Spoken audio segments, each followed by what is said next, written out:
Medio. Dulu agency is all about TV, out of home gitu ya, brochures, print advertising, and then we saw, kayaknya ini udah terlalu red ocean. Yuk kita ambil this new step and bet on a new one yang belum jadi back then, which is bahkan nama digital agency aja not even a term back then gitu ya. There's no such thing gitu. Apalagi social media gitu, what the heck is that gitu kan. Ya udah kita bet ke sana dan history writes itself afterwards gitu. You need to always remind yourself to be a kid gitu. Kalau lu udah punya this quote-unquote prejudice perspektif lah gue bilangnya gitu ya. Oh kalau F&B ya beginilah. Ya prejudicial lu gitu. What if we can change the way we see it gitu. As a kid, they might see it differently.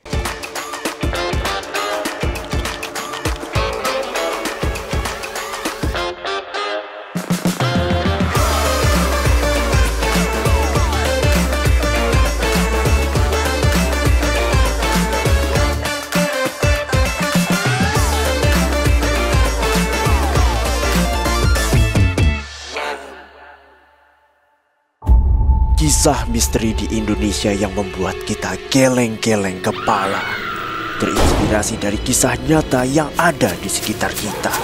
Selamat menyelami dunia yang ganjil dan janggal. Dengarkan di Spotify dan Noise. Halo Sobat Medio, kembali bareng gue Suliani Andiko di episode Obsesif Let Talk kali ini. Nah, segmen Let Talk akan menggali perspektif para leader tentang pengalaman kepemimpinan dan dalam managing their own team yang kaitannya sama inovasi bisnis. Nah, Let Talk itu apa sih? Kita akan dengerin pengalaman narasumber kita, Damon Hakim, melalui Learn by Listen, Empower by Being Enabler, and Determination by Delegate. Wow. Oke, nah kita akan ngobrol nih sama sosok leader yang udah punya pengalaman lebih dari 2 dekade nih ya dalam dunia advertising. That sounds old ya. So, ada Damon Hakim dari CEO Redcom. Welcome to Let Talk. Thank you for inviting. Mungkin sebelum kita ngobrol lebih lanjut, maybe you can tell a little bit about yourself in terms of perjalanan karir lo, terus kemudian apa yang lagi lo lakukan sekarang. Gua sekarang lagi gedein 3 anak laki. Itu yang paling utama. Oke. Tapi on the professional side, gue lead a group, independent group di Indonesia namanya Red Asia. Di dalamnya ada beberapa different companies with different expertise, tapi semua fall under the sun of marketing in the digital world. Mereka masing-masing punya expertise yang berbeda, ada yang lebih ke kreatif, ada yang lebih ke PR, ada yang lebih ke teknologi, ada yang lebih ke CRM, ada yang lebih ke software as a service. Oke, gitu. SaaS. SaaS. So that's what I do. Kalau perjalanan karir, gue start dari jadi graphic designer, freelance, gitu. Oke. Buat cari duit karena bokeh waktu itu. Ya tadi kan udah cerita ya sebelum kita mulai. Udah warming And then, up. iya ternyata dengan jadi back then mungkin karena desain gue nggak bagus-bagus amat gitu ya. Jadi ternyata nggak cukup. Gitu. And then I start to apply to different companies, and then I do multiple jobs at the same time. Cut the story short ya, gue then start back then tuh gue start dengan advertising agency namanya Redcom. This was 23 tahun lalu lah kira-kira gitu per tahun ini. And then ya bergulir dengan perubahan market, ya gue move to a new frontier lah back then ya, new frontier, which is dulu agency is all about TV, out of home gitu ya, brochures, print advertising, and then we saw, kayaknya ini udah terlalu red ocean gitu ya. Then yuk kita ambil this new step and bet on a new one yang belum jadi back then, which is bahkan nama digital agency aja belum, not even a term back then gitu ya. There's no such thing gitu. Apalagi social media gitu, what the heck is that gitu kan. Karena dulu even Google sama Facebook aja belum popular gitu. Ya udah kita bet ke sana dan history writes itself afterwards gitu. Kita jadi fokusnya purely kayak sekarang, even the whole group, I would say more than 80% itu lebih ke digital medium kita punya output gitu. Oke, dari pembagian beberapa klaster industri tadi yang lu pegang itu kreatif, SaaS dan segala macam, ada value yang lu dapetin nggak sih yang kayak wisdomnya gitu? Value yang gue dapetin ya, I guess by the end of the day, industri kita itu benar-benar salah satu industri yang secara kreatif tuh lu bisa express in different formats gitu.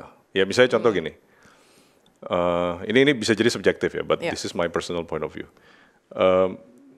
Misalnya arsitektur gitu ya, lu punya output and expression lu of your creativity will be a building gitu, atau an interior kalau lu arsitektur dan interior, atau lu misalnya culinary, output lu will be food or beverages. Kalau di industri kita, advertising or marketing, output lu bisa gedung, bisa, you know, if it means that your marketing needs to skin a building, then you skin a building gitu. If your output should, iya gitu. Jadi itu yang menurut gua what makes this industry itu valuable gitu. If that's your question ya. Iya. Jadi lebih ke apa? Has to be innovative-nya. I guess you gotta keep being a kid gitu. Keep being a kid. Oh, iya, kayak lu every time wherever you look gitu ya, wherever you stumble upon an industry atau a client deh misalnya gitu, atau a challenge gitu ya. Kayak lu kalau a kid gitu, lu berasa gak sih gampang banget dia mesmerized by something yang so ordinary buat kita adults gitu. Lu nangkep sih, kayak kemarin gue ajak anak gue ke satu toy store gitu ya. Gue masuk ke toy store udah males gitu ya. Aduh ngapain lagi gitu kan. Liatin ada Marvel toys gitu, what's the point gitu. Kalau buat kita adults ya, terus gue habisin duit aja nih. Iya, habisin duit, mikiran gue gitu kan. Terus gue reminisce zaman dulu gue kalau datang ke sini udah kayak surga gitu ya. Tapi gue ngeliat mata anak gue gitu ya, for every single thing yang dia ketemu, discovery dia kasih tau, Dad ada ini loh, Dad ada ini loh. Gue bilang dalam hati gue biasa aja, walaupun muka gue berusaha untuk kelihatan surprise kayak dia gitu ya. Tapi itu yang menurut gue bikin dia punya creativity itu lebih inovatif gitu. That's why kids itu bisa come up with things yang what? Lu bisa come up gini. Gue kemarin dulu gue masih inget ya. Like 20 years ago gue ketemu satu bapak. Dia orang ITB ya. Dia bilang, lu tau gak anak kecil itu lihat bocor di atap. Ini gue masih ingat analogi dia. Lihat bocor di atap ya. Dia kok di atap di ceiling. Ceiling tuh plafon. Di plafon, gypsum gitu kan. Itu ada bocor gitu ya. Dia bisa takut loh. Anak umur 3 tahun, 4 tahun tuh lihat bocor gitu takut gitu, terus nangis gitu. Saking imajinatifnya tuh. Nah, kalau kita kan biasa aja ya, bocor lu komplain, panggil tukang gitu kan. Nah itu menurut gua, I guess to your question, you need to always remind yourself to be a kid gitu. Karena anything is possible in your world ya. Kalau lu udah punya this quote unquote prejudice perspektif lah gue bilangnya gitu ya. Benar. Oh kalau F&B ya beginilah. Ya prejudicial lu gitu. What if we can change the way we see it gitu. As a kid gitu. They might see it differently. Gitu. Ya gue berasa sih kayak mungkin karena sekarang punya tim gitu ya. Gue ternyata emang mengasah sense of curiosity dan always being a kid itu ternyata susah ya. Susah banget. Karena dunia kerja tuh kayak bukan dunia kampus gitu. Yang lu ada SKS, lu harus kelarin. Kayak all the pakemnya tuh udah clear gitu. Tapi begitu lu kerja, ya being like a kid itu yang justru malah di-appreciate ya. Kemarin ini gue ngobrol sama beberapa of my partners sama directors ya. Gue bilang the reason why people hard to innovate itu karena kita ada yang namanya the curse of knowledge. Lu pernah denger gak ini? Ini gue juga belum. Kemarin ini sempat baru belajar gitu ya. Namanya the curse of knowledge. Apaan the curse of knowledge? The curse of knowledge itu, knowledge itu a blessing obviously gitu ya. Oh lu jadi tahu. But here's the thing about knowledge. Once you know, you cannot unknow it. Bener gak? Iya. Contoh nih, gue udah tahu, lu udah tahu nama gue Damon gitu ya. How can you ask your brain to, mulai sekarang gue kalau lihat muka ini orang, gue nggak tahu dia namanya Damon. You can't do that, right? Iya. Lu datang ke restoran misalnya, fine dining. The minute gue ngomong fine dining, lu udah punya ada preconception of what fine dining is. Lu udah ada expectation, experience. That's the curse of knowledge gitu. You know what I mean? That's why it's called a curse gitu. Nah, the reason why it becomes a curse adalah waktu lu mau innovate kan lu mesti start with a blank slate gitu, blank canvas kan. Bener. How can you do that? Lu udah terlalu banyak gitu. That quote unquote again prejudice perspective gitu. Nah, itu yang menurut gua beban beratnya kita in dunia kreatif ya, especially marketing kan lu creativity itu lu punya biggest superpower gitu kan. Ya itu beratnya di curse of knowledge gitu. Tapi dengan knowledge itu sebetulnya kayak itu sebaiknya kayak dijadiin referensi atau justru malah bikin kita takut gitu ngambil resiko. Karena kalau knowledge sama execution kan itu beda hal. Benar, agree banget. Kalau gue bilang ya lu inevitable, of course lu nggak bisa kreatif kalau nggak ada knowledge. But at the same time, your knowledge itu bisa jadi lu punya curse kalau lu terlalu terpatok. Makanya Seingat gue Elon Musk yang pernah bilang lu mesti ada yang namanya first principle thinking gitu. Are you even asking the right questions gitu? Oh. Dia first sistemnya gitu, principle thinking. first principle thinking gitu. Jadi knowledge lu tetap mesti gali. Kayak ibaratnya masak lu cuma punya kembang kol sama wortel sama minyak goreng. Ya udah lu mau masak apa juga pokoknya ujung-ujungnya isinya itu dah. Ya, Udah ketebak lah makanan lu ya iya. bakwan lah gitu.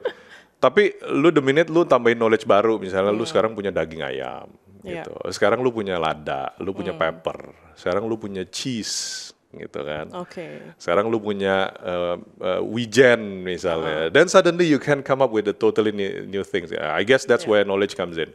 Tapi once lu udah punya those knowledge, begitu lu lihat those ingredients dan masakan, lu langsung udah punya prejudice perspektif belum? Misalnya contoh, ini capcay nih. Ini jadi tadi bakwan nih. Iya. Ya, what if kita bukan bikin masakan, kita bikin minuman? Contoh ya, Iya, contoh. iya. What if ini kita bikin dessert jenis baru gitu. Bikin cold press. Iya, cold press exactly. Iya, There iya. you go, ya. So, gua rasa dua-duanya lu mesti ini ya, mesti hati-hati gitu. Kurang knowledge nggak bisa kreatif, knowledge-nya juga jadi force perspektif juga. Jadi itu aja gitu. Iya, benar-benar. Oke, nah tadi Damon udah ngobrol soal Redcom gitu ya. Sebenarnya Redcom tuh mungkin sekilas aja apa dan Iya. unique selling proposition, unique story propositionnya apa sih dibanding Udah agensi lain? jualan nih gua nih. Dikit-dikit lah, boleh. Redcom is the best Wah. agency. Jualan banget, mampus. Tolong di-cut loh. Silahkan Nggak diedit bercanda. out ya, silahkan diedit out. Ya, I guess what makes Redcom unique ya, ini gue fact based lah ya, instead of Yeah. promise based gitu ya. Fact based adalah ya Redcom kan udah been around for 23 years gitu. Meaning apa? Ya kita udah kerjain klien dari ujung sampai ujung gitu. Market mulai Yeah. dari grassroots sampai the most elite ya kita udah pernah pegang. Industri dari sisi manapun kita udah pernah pegang. We have all the data Yeah, gitu kan, and understanding and learning gitu. So that's one. Yang kedua, kita itu udah been through dua sphere kali ya, dua generasi of advertising gitu. Generasi pertama kan yang tadi gue sempat cerita sebelum kita mulai ya. Iya. Generasi pertama masa-masa di mana advertising is all about pushing communication through medium yang ada di public, which is newspaper, Oke. television, radio, out of conventional, home gitu, ya kan. Then comes the internet, gitu kan. Then we're actually one of the few first yang masuk ke sana. Back then, the word digital agency juga nggak ada di sana, nggak ada di dunia ini gitu ya. So, jadi kita udah been through those two, meaning kita understand the role and the importance of both gitu. Yeah, so as per today, we've handled thousands of different clients, hundreds of different market segments, and right now kita udah punya comprehensive offering gitu. Jadi untuk solve a market gitu. So what do we do? Kalau ditanya, simple terms-nya apa, Mon? We help brands win markets. As simple as that. Oke. Nah, tadi kalau 2 dekade dengan dua dari konvensional terus ke adopsi digital, turning point apa sih yang paling berperan penting dalam pertumbuhan Redcom? Turning point ya. I don't know if this is a turning point apa enggak ya, tapi I guess lebih ke we were the ones yang take the risk of doing something, adapting before adaptation is needed gitu. Oke, adapting before adaptation. Karena waktu udah harus nih adapt. I think it's a little bit too late gitu biasanya ya. Iya, Atau lu jadi me too atau follower gitu Oke. kan. Ya. Tapi mungkin turning point yang makes us able to have today adalah ya again yang tadi gue cerita kan, back then apaan digital agency gitu. Dulu tuh masih flash website, lu tau gak sih? Iya, Lu masih ingat sih zaman flash website? Sekarang flash nggak even ada di sini Emang. gitu. Pendengar-pendengar kita yang Gen Z, what the heck is flash gitu kan? Taunya ya itu yang jadi Yeah. bioskop sekarang. Iya, exactly. Nah, ya kita start because we see the trend is going that way, kita assess gitu ya. And I guess that's probably one of the God's mercy to us adalah dikasih lihat gitu ya, the insights and overview. Oh, this is where we should go gitu. Dan itu yang jadi turning point kita gitu. So, and we keep doing that over time gitu. That's why sekarang kenapa kita punya services yang mungkin a lot of companies nggak punya gitu. Because we started with that gitu. Ya started tadi yang masuk ke digital before everybody think it's a good idea gitu. We back then waktu social media masih all about text and photo, kita consider I think video is going to be the next big thing before video is even the next big thing gitu. Then we Okay. invest a lot in video before other companies invest in video Yeah. production gitu back then. Oh. Untuk internet ya, Yeah, bukan yeah. PH gitu. So those are the things lah. Ya. Ya, ntar Taking kelamaan risk, terlalu jualan. adaptation, Yeah, Yeah. yeah. I guess that's the turning point. Oke, nah Redcom juga by research kita menemukan bahwa udah menang campaign Asia of the Year untuk 5 kali berturut-turut. Nah itu sebenarnya lesson learn-nya apa sih dan gimana caranya Damon enable your team to do that gitu? I just have a great team aja sih. Boleh. Boleh disambit. Gini, probably gue mesti start dengan satu-satunya yang agency level, bukan work level ya. Kan ada award yang work level, karya. Yang lo submit, karyanya dapat award gitu. Tapi ada yang agency level, agensinya yang dapat award. Itu kenapa kita submit yang ini, karena dilihat secara holistik gitu. Business growth lu gimana? How do you manage your talent? What is your impact to society? Whatever lah gitu ya. Pokoknya banyak. Jadi dia 360 holistic gitu. Itu yang membuat kita submit. So to answer your questions, I guess we always see the company itu bukan dari perspektif purely commercial gitu kali ya. Oke. Tapi we always have this mission gitu. Ya, tapi walaupun kita missionnya tuh nggak kita gembar-gemborin gitu di media gitu. Itu bukan jadi our marketing gitu. Oke. The mission is just the mission yang all leaders tuh tahu gitu. Why we're doing this? What are we doing as a leader gitu? Is it really about looking at the finances and then kita punya P, kita tuh dapat P atau dapat L gitu kan, P&L. Iya. How big is it gitu? What's the growth? Obviously itu penting dan kita bahas benar-benar serius gitu ya. But I guess that's the different mission. Gua rasa itu gitu ya. But gua come back to yang tadi sounds a little bit cocky, tapi to be honest, gua blessed with really really good leaders in my team, really good partners in my team, dan mereka juga. Ya tadi gue sempat bilang mulai dikesianin sama Tuhan ya. Iya. Dikesianin sama Tuhan jadi dikirimin lah orang-orang bagus gitu. Ya, mereka punya ring 1, ring 2 gitu. Which akhirnya transform dan transferred ke timnya gitu, yang sampai ke bawah-bawah gitu. I guess that's the simple answer ya. Iya. Menuju desa Sawala. Apa ya maksudnya? Jangan harap bisa lari. Kamu itu masih terlalu lemah untukku. Terima ini. Kamu siap menjelajahi dunia monster yang penuh petualangan? Allah akan mengungkap rahasia dunia monster yang penuh misteri. Dengarkan petualangan Allah dan dunia monster di podcast Dongeng Pilihan Orang Tua. Gue jadi penasaran deh. How do you keep yourself inspired? How do I keep that's a good question, man. I mean, you're not gonna handle a lot of operation, right? Yeah. You're a father of 3 sons. You're also a businessman with a lot of experience. And how do you keep yourself inspired that's hopefully gonna influence your partner, maybe your team? Yeah, good point sih. I guess as entrepreneur ya, gue yakin ini entrepreneur lain juga bisa mengamini ya. We always have that level of anxiety. Gitu. Yeah, that's a good one. Ini start with this gitu ya. Basically tuh we have that level of anxiety gitu. Am I going to be gone in the next couple of years gitu? Am I going still to be misalnya kayak contoh gue di grup, gue pikirin gitu, company A and B misalnya, A and B will still be relevant kayak in the next 5 years gitu. That's the things that keeps you awake at night gitu ya. Yeah. As long as you keep it at the healthy dose, jangan sampai lu nggak bisa tidur atau lu sama anak lu, tapi physically you're with your kids, tapi your mind is elsewhere, mentally and your mind is elsewhere. Itu I think it's good quote unquote level of anxiety gitu. And because of that anxiety, you want to do something about it kan gitu. Lu tahu sih, fear is the best motivation sebetulnya. Although it's the worst thing to happen to you gitu ya mentally. On the right dose that motivates you gitu. So I guess to be a little bit vulnerable for everyone here, ya gue punya that level of anxiety pasti gitu. As an entrepreneur, I'm sure all entrepreneur punya gitu. Yeah. And that anxiety yang help me untuk jadi find something new gitu, untuk get me inspired. Talk to people yang bisa ini. Talk to people ya. Exactly, like people like you gitu. Gue bakal banyak belajar banget nih through today. Gue bisa ngobrol sama lo even before our talk gitu kan. There's new things that I understand now. There's new perspective that I see things differently sekarang gitu. Jadi gue rasa itu yang get me inspired gitu. Dan gue honestly banyak dapat inspiration justru dari my partners and my work colleagues gitu. Karena gue kan banyak ngobrol sama mereka kan.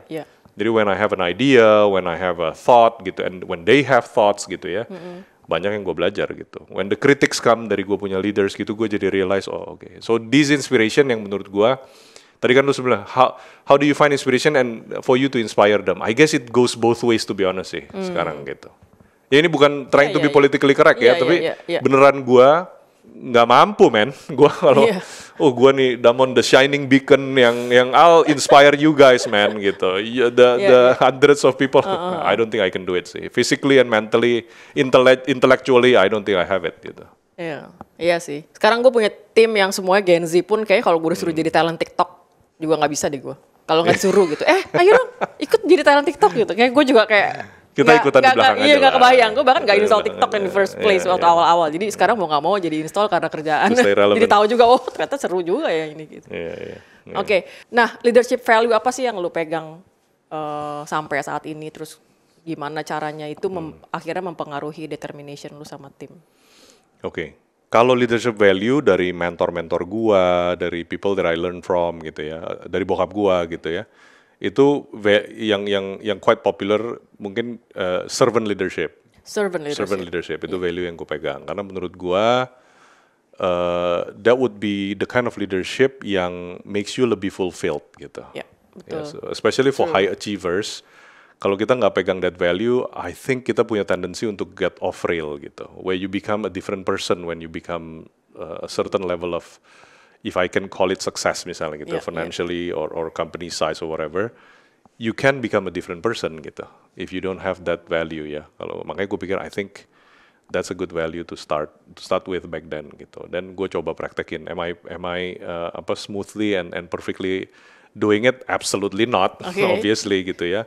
Tapi if you ask me value yang gue pegang ya mostly about servant leadership. Contohnya apa? Ya contohnya gini. Gue always advocate bahwa it's not that your team work for you when you become a leader, tapi you work for your team, gitu. I think the misconception adalah the bigger your team, the more people serve you, gitu. And that's just so wrong in so many ways menurut gue. We're not ini kan bukan kingdom empire di mana ada kaisar gitu kan. Terus gue bukan build the company karena bloodline gitu, kan? Tapi I think what's needed adalah to understand the reason why you're in that leadership position because there's this critical and tough roles yang cuma lu yang bisa lakukan, and because lu punya that capacity, lu perlu empower tim lu untuk bisa do their job gitu. That's I think the concept of servant leadership starts with that gitu ya. Lu sebagai leader lu bantuin apa untuk tim lu bisa do their job gitu. You know what I mean? Bukan lu do their job for them ya, itu jadi micromanaging gitu. Gue bisa ngapain ya to help you do your best in that position gitu. And I don't think you can do that yourself. And since I'm in this position, I can help you do that gitu. Oke. Nah, menarik nih. Kan di agency itu kan seperti yang mungkin udah rahasia umum ya. Leadership itu kan kayak posisinya naiknya cepet ya. Bisa cepet, terus kemudian mereka pindah dan mungkin turnovernya mungkin lumayan tinggi nih. Nah, gimana caranya Damon menentukan bahwa dia leader yang cocok dan siap. Terus gimana tuh menghadapi kadang-kadang mungkin emosinya masih quite fragile atau. Good question banget. Mereka sebenarnya mentally belum ready gitu loh. Iya. As much as we can ya. Kita punya prinsip itu when we hire adalah we hire based on character, bukan skill. Gitu. You hire the character gitu. You hire the character, you don't hire for skills gitu. Skills bisa diajarin, karakter mungkin bisa but takes you probably more than 10 years. Most of the time gitu, karakter man, gitu kan. So I guess that's the first thing sih. Yang kedua ya, you can only find out about the character begitu mereka under pressure dan selalu kerja bareng gitu. They can act like they're the best person in the world waktu lagi interview gitu kan. Iya benar. You can interview for 10 times and you can still see the different person waktu lu udah kerja bareng gitu kan. So the second thing that we do adalah we make sure waktu lagi kerja we put them in the most clarified with highest clarity in terms of role and responsibility dia, and then we see dia itu to get there, to get the KPI atau to fulfill their role, itu how do you do it gitu? What kind of person do you become gitu? You know what I mean, right? Some people gitu untuk for me to get to that goal supaya gue bisa get promoted, supaya gue bisa get bonuses or whatever, I'll do whatever it takes, even if it means I step on someone else's head. Iya. Gitu. You know what I mean, That's right? a bad character. Yeah, or you know what, this pressure is too much. I don't think you respect me that much. Gue itu posisinya udah ini loh. I don't think you should be treating me like this gitu. I'm better than that. Entitlement. Entitlement exactly.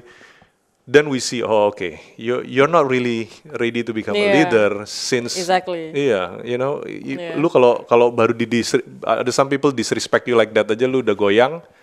You know, what kind of value are you transferring then in your team nanti? We'll have more duplicates of that problem to your team gitu kan. Yeah.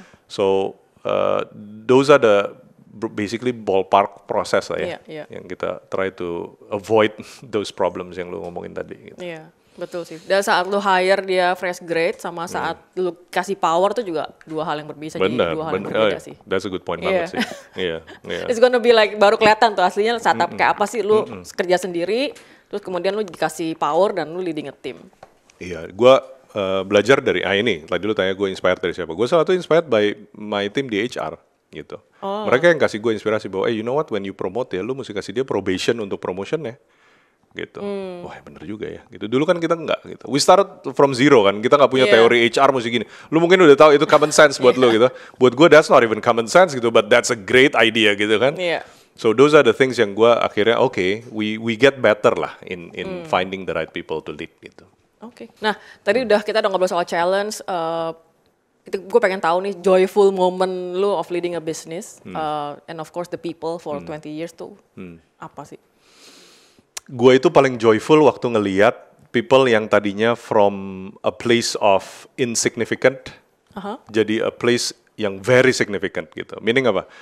Dia tadinya misalnya fresh grade gitu ya, sekarang levelnya udah direktur. Misalnya gitu. Okay. Dia tadinya nggak bisa, gue pernah ketemu ya, ada satu yang presentasi itu gelagapannya tuh parah ya. Like bukan, some people kelihatan nervous gitu ya, kelihatan, tapi this is like beyond nervous gitu. Tapi sekarang dia yang train people untuk present gitu. Itu joy-nya gue tuh. Somehow gue personally nggak tahu, mungkin dari bapak gue kali apa dari mak gue nggak tahu ya, karena nyokap gue tuh guru dulu. Oke. Bokap gue sempat guru walaupun bukan main professionnya, nyokap gue guru for 25 years. Nah, itu mungkin kebawa kali ya DNA-nya, turunan gitu. Mungkin ya, gue trying to find out gitu. Tapi joy-nya gue dapetnya dari sana gitu. When I can somehow feel egoisnya ya, angle-nya adalah gue feel like gue punya part in that process yang bisa bantuin dia dari 1 to 100 gitu. Bener sih. You know what I mean? Yeah.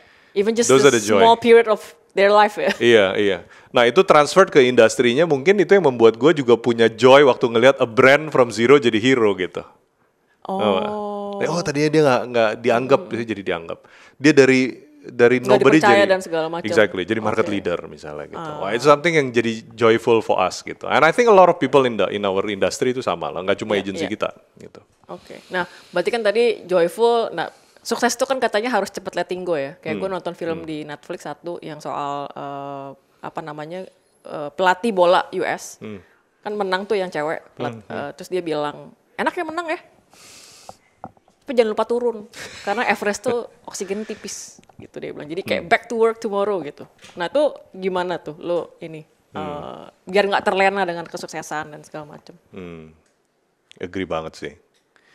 Gue rasa gini kali ya. Itu kan susah banget ya. Lu kalau yang sukses, jangan lupa turun. How do you do that ya? Nah itu dia. Exactly kan. Jadi kalau gue rasa gini kali ya. When you run, ini gue belajar dari Simon Sinek. Oke. Yang lu tau ya, Infinity Game. Ya bisnis itu kan bisa naik bisa turun ya. Iya. Gitu. And the goal is not, there is no finish line gitu. Nah maksud gue sih. Kayak if achievement is your finish line, then you'll be finished by the time you get the achievement. Because you set the achievement di finish line. You put finish line, you put achievement as your finish line, gitu. Kayak misalnya contoh kita nih, kita finish line-nya adalah menangin emas di Asia Pacific level Olimpiade, punya award gitu. Ya misalnya gitu ya contohnya. The minute kita menang ya udah dong, but the finish line that's it, we're done, we're good gitu. Time to relax, we're done. It's finish line kan. Nah, so si Simon Sinek bilang, it's an infinity game gitu. There's no stopping gitu. So you gotta have this passion for the game gitu. Nah, kayak lu kalau misalnya ngomong atlet tadi kan lu ngomong atlet. lu bisa atlet renang, ya lu mesti demen renang sih, gitu. You can't do just swimming just because you wanna win Olympic medal gold gitu. The minute you win gold selesai lo, gitu. But if you love swimming, lu mau menang gold kayak, lu mau menang bronze kayak, you'll be disappointed, but you'll still be swimming because you love swimming, you love the game. And you love the pain because passion tuh artinya Exactly. loving the pain. Bener gitu. Kalau apa sih Mark Mason dia bilang ya, you gotta love the shit sandwich. Excuse my French gitu ya. Ya, a lot of profession itu bukan all profession ada pain, ada shit sandwich ya gitu. Tinggal lu pilih the pain that you can tolerate aja. Oh, gitu. Oke. Wow, oke. Thank you banget, Damon atas ceritanya. Makasih. Dan sebelum kita akhiri, jangan lupa follow dan subscribe podcast Obsesif di Tip Tip dan juga di Spotify untuk insight-insight menarik dari para leaders di berbagai industri. Dan kita juga udah ada di Noise untuk tips-tips karir singkat for less than 10. See you in the next episode. Bye. Bye.